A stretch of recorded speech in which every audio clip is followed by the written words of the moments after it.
Please let us sit in silence and listen to the Prelude, which Jamie will play.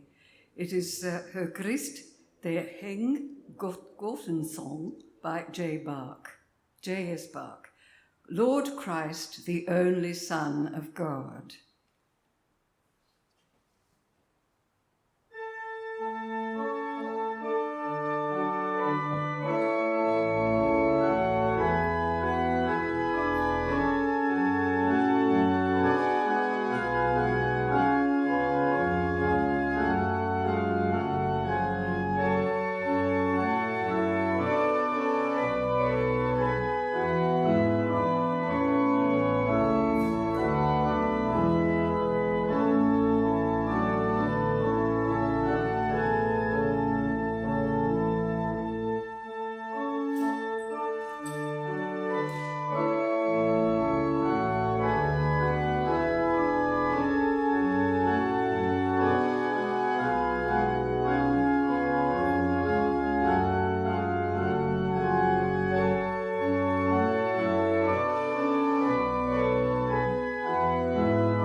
Tēnā koutou Unitarians o tāmaki makaura.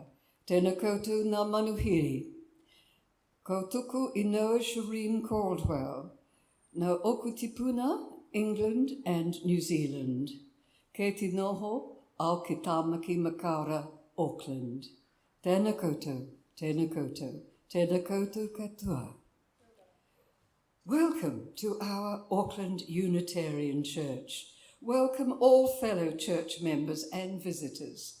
Welcome if you join us via Zoom or physically present in the church building where Auckland Unitarians have gathered since 1901. Welcome to people joining us remotely in our building and to those who may view our service online at a later time. All services are available on our website.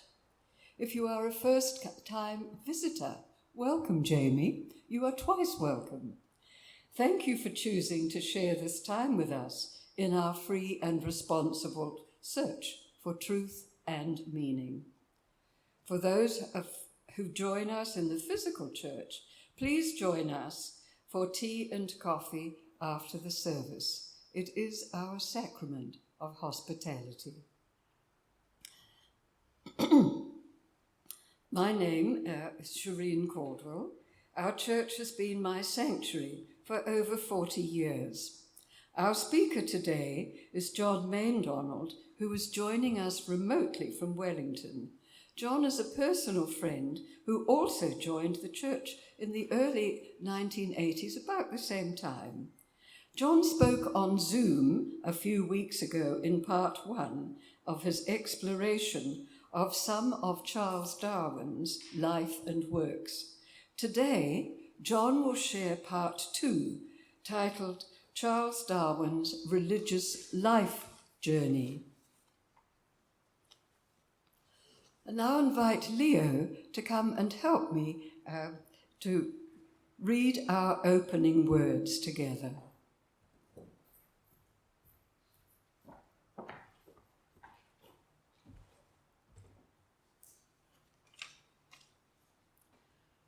Welcome, who come in friendship, who long for genuine community. May you be graciously received here as your authentic self. Welcome, who come in curiosity, full of question or simply open. May you embrace wonder and encounter new delights. Welcome, who come heavy with fatigue, weary from the troubles of the world or the troubles of your particular life. May you rest and be filled in this sacred space. Welcome, who come with joy for flowing rivers and gentle breeze, for changing skies and for great trees. May the grace of the world leave a lasting imprint in you. Welcome, who come with thanks and the gift of human care. May your grateful heart overflow and bless those around you. Come. Let us celebrate together this wondrous life.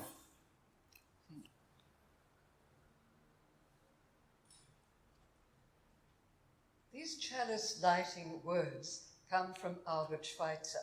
In fact, he was really instrumental, in a funny way, of me joining this church.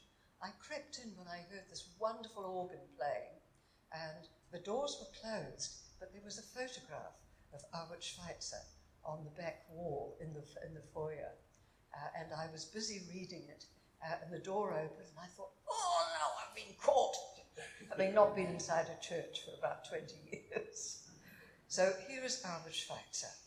At times, our own light goes out and is rekindled by a spark from another person.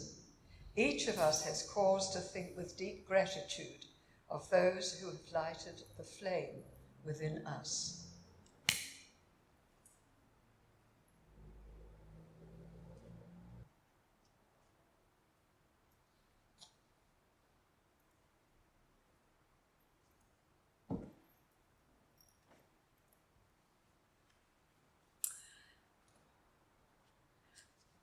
Would you please stand as you're able and recite the covenant with me, which will now go up on the screen.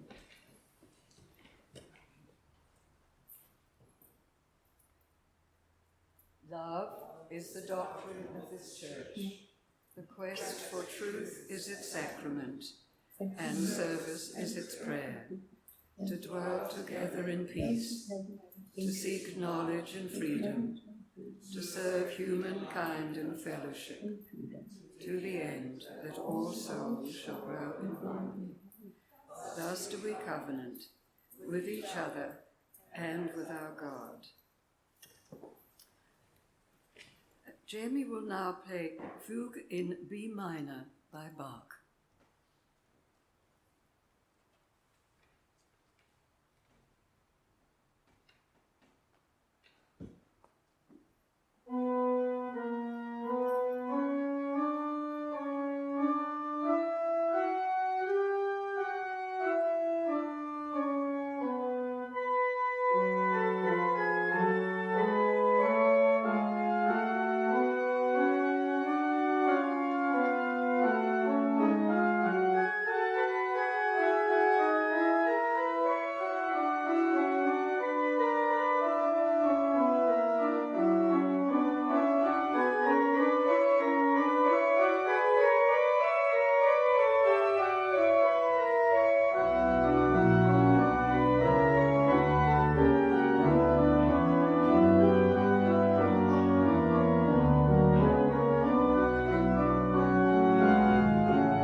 reading this morning is chosen by our speaker, John. The words of this lyrics are those of the Green MP, Dr. Lawrence Junan, and he sang these at the start of his maiden speech in Parliament this year. Excuse me.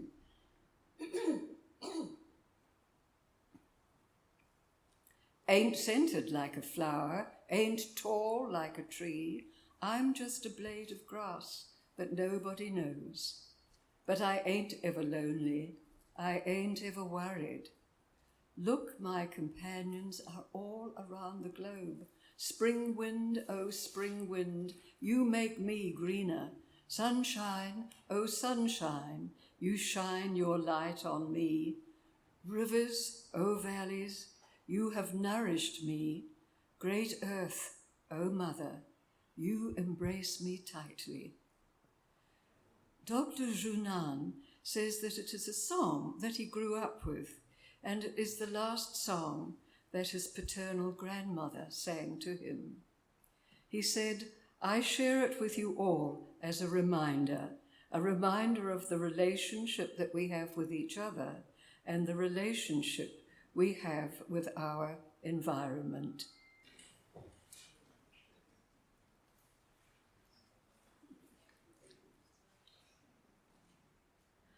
I will now introduce our speaker for this morning.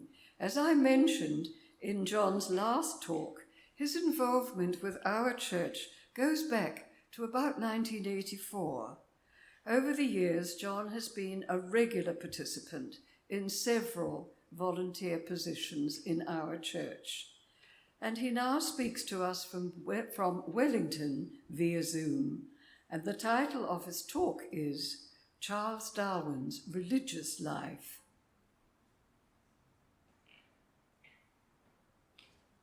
Three weeks ago, we looked at the manner in which, from a very privileged position in society, Darwin was able to gain the knowledge and skills that fitted him to work as naturalist on the British Admiralty ship the Beagle.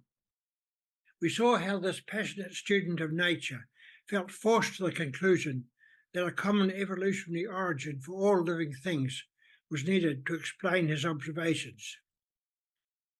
Over the years 1831 to 1836, while he moved from place to place on the Beagle, he remained a relatively orthodox Anglican, sometimes laughed at by the sailors when he quoted the Bible as a source of authority on a point of morality. Referring to the time October 1936 through to the time of his marriage in January 1839, he wrote in his later private autobiography, "During these 2 years, I was led to think much about religion. By further reflecting that the clearest evidence would be requisite to make any sane man believe in the miracles by which Christianity is supported, that the more we know of the fixed laws of nature, the more incredible do miracles become. That the men at that time were ignorant and credulous to a degree almost incomprehensible by us, that the Gospels cannot be proved to have been written simultaneously with the events, that they differ in many important details, far too important as it seemed to me to be admitted as the usual inaccuracies of eyewitnesses. By such reflections as these, I gradually came to disbelieve in Christianity as a divine revelation. Beautiful as the morality of the New Testament is, it can hardly be denied that its perfection depends in part on the interpretation which we now put on metaphors and allegories. But, he says, I was very unwilling to give up my belief. I feel sure of this, for I can well remember often and often inventing daydreams of old letters between distinguished Romans and manuscripts being discovered at Pompeii or elsewhere, which confirmed in the most striking manner all that was written in the Gospels. Thus, disbelief crept over me at a very slow rate, but was at last complete. As we saw last week, the Darwin and Wedgwood families maintained from the time of Darwin's maternal and paternal grandfathers close connections. The Wedgwoods were Unitarians. Darwin's Unitarian cousin Emma, to whom he found himself attracted after his return, was strong in her Unitarian Christian belief. Darwin proposed to her a couple of months before they were married, at the same time explaining to her that he had abandoned Christian belief. She wrote to him in words that show a remarkable sense of feeling. My reason tells me that honest and conscientious doubts cannot be a sin, but I feel it would be a painful void between us. I thank you from my heart for your openness with me, and I should dread the feeling that you were concealing your opinions from fear of giving me pain. My own dear Charlie, we now do belong to each other, and I cannot help being open with you. She comes across as a person with a strong religious commitment, but at the same time concerned to go where her reason takes her.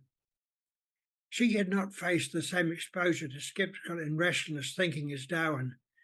Most women at that time were largely shielded from the intellectual currents of the places where their menfolk trained and worked and met for discussion.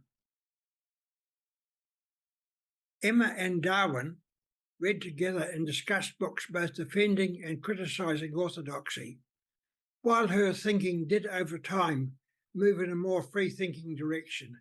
She continued to attend and take her children to the Anglican church in Down, 28 kilometres southeast of London's Victoria Station, where she and Charles had moved after their marriage. She and later their children read and critiqued everything that Darwin wrote. Darwin had continuing bouts of serious illnesses from causes which are unknown, but there have been various guesses. The help and remarkable care that Emma gave him contributed in no small way to his work and writing.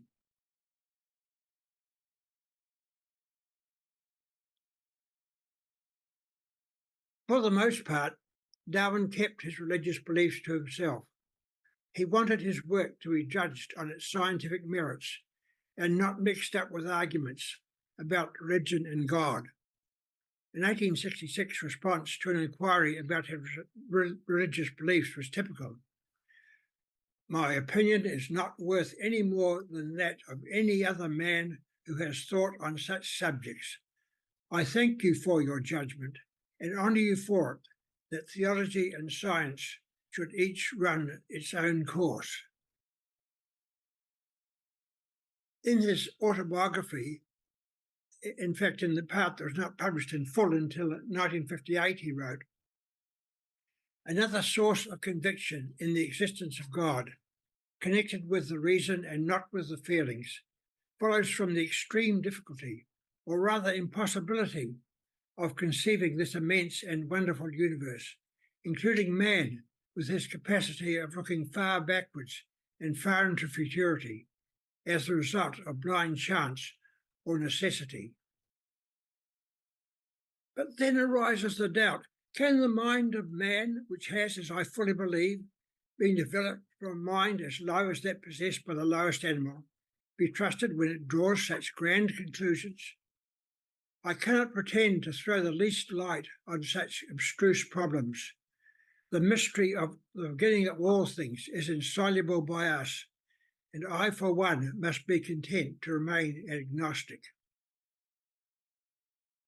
To the extent that Darwin thought God in some sense a possibility, it was not the God of Christian theology.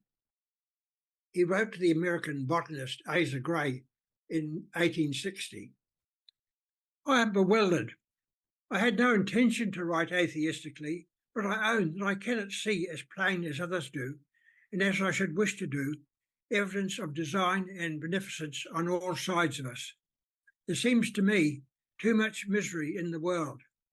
I cannot persuade myself that a beneficent and omnipotent God would have designedly created the Ichnimonidae, that's a family of wasps, with the express intention of their feeding within the living bodies of caterpillars. Not just caterpillars, incidentally, they feed into all sorts of things. In an 1879 letter to John Fordyce, he wrote, "My judgment often fluctuates. Whether a man deserves to be called a theist depends on the definition of the term. In my most extreme fluctuations, I have never been an atheist in the sense of denying the existence of a God.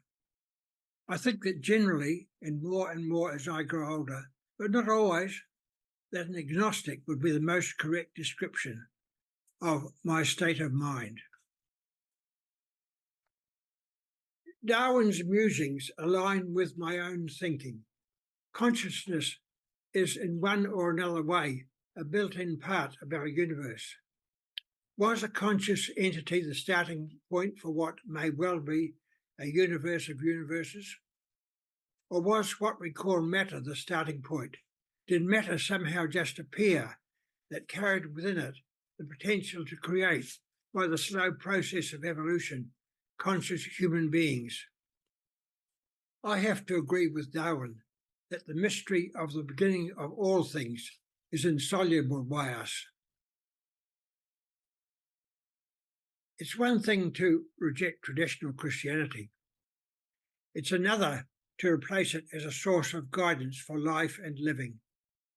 In 1871, Francis Ellingham Abbott, a US Unitarian minister and leading figure in the US Free Religious Association that had been formed a few years earlier, sent Darwin a copy of his pamphlet, Truths for the Times.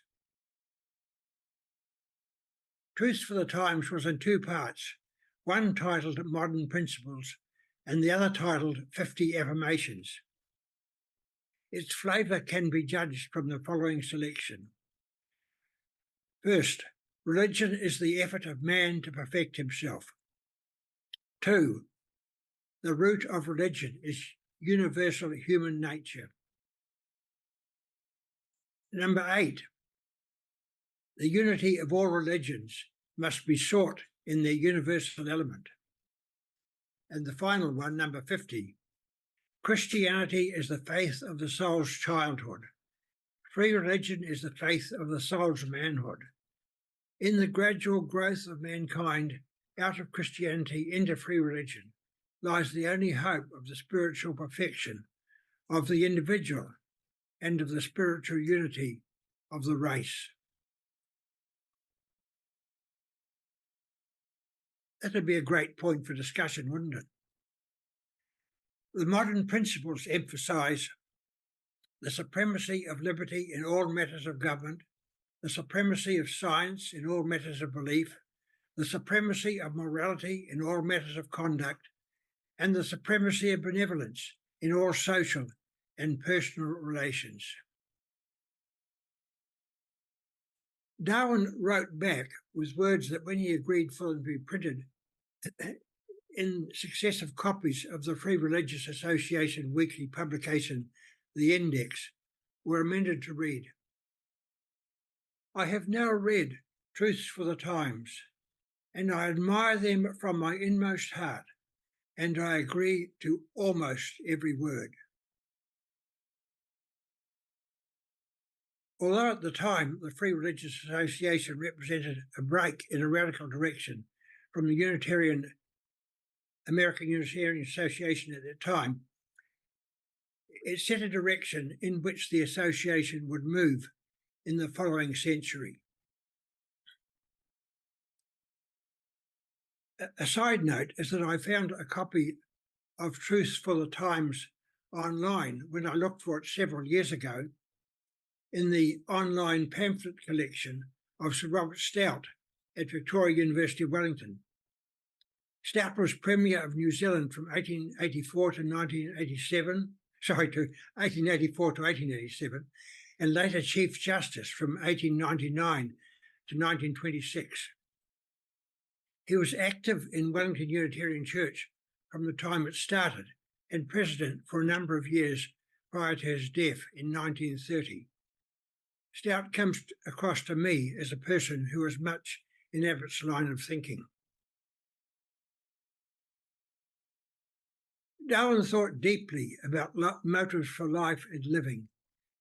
In his autobiography, he wrote, "A man who has no assured and ever-present belief in the existence of a personal God or of a future existence with retribution and reward can have for his rule of life, as far as I can see, only to follow those impulses and instincts which are the strongest, which seem to him the best ones. If he acts for the good of others, he will receive the approbation of his fellow men and gain the love of those with whom he lives. And this latter gain undoubtedly is the highest pleasure on this earth. His reason may occasionally tell him to act in opposition to the opinion of others, whose approbation he will then not receive, but he will still have the solid satisfaction of knowing that he has followed his innermost guide or conscience." Darwin is surely optimistic about the direction of social influences. They depend a lot on the company we keep, and they push as often in malign as in socially positive directions. Darwin went on to say in a very reflective mode, "As for myself, I believe that I have acted rightly in steadily following and devoting my life to science. I feel no remorse at having committed any great sin, but have often and often regretted that I have not done more direct good to my fellow creatures. My sole and poor excuse is much ill health and my mental constitution, which makes it extremely difficult for me to turn from one subject or occupation to another. I can imagine with high satisfaction giving up my whole time to philanthropy, but not a portion of it, though this would have been a far better line of conduct."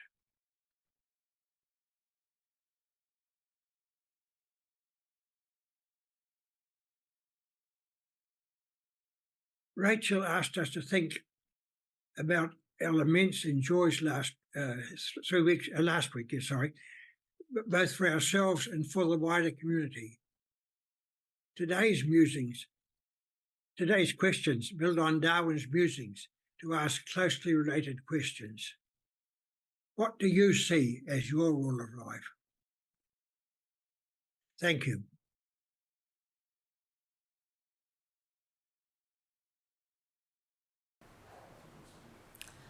Thank you, John. Much food for thought. Our closing words are the ones that I used the last time that John spoke, but I think they're worth repeating here. They come from Deborah Hafner from our worship web, the UUA worship web. As we enter another week of uncertainty in the world, let us remember that there is only one side, that of humanity and planet Earth. May we pray for peace. May we raise our voices with our elected officials and engage as we can in acts of resistance. And may we remember to take very good care.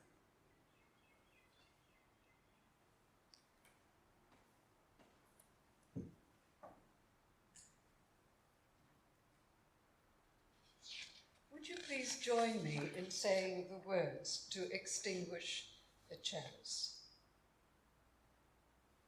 We extinguish this flame, but not the light of truth, the warmth of community, or the fire of commitment. These we carry in our hearts until we are together again. First of all, our postlude from Frank.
question this morning is going to be a bit of a challenge, I think.